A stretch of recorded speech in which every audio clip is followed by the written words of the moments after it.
Magandang gabi mga idol. Hindi nilabas yung investigasyon ng mga pulis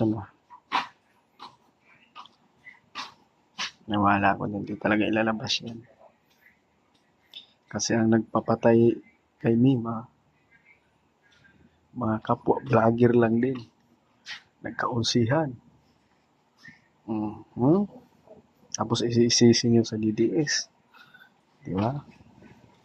Ang galing.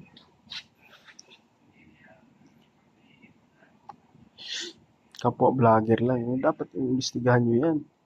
Pero hindi yan pa-imbestigahan ni Pangag kasi nga.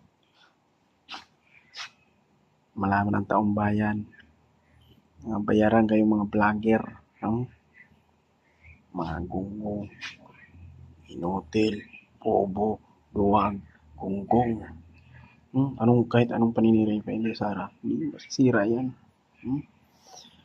Magawa na lang kayo ng kwento, impinto, pangungupal, pambabastos. Yan lang kaya niyong gawin. Buti nga sa kanya yun ni Mima, namatay na.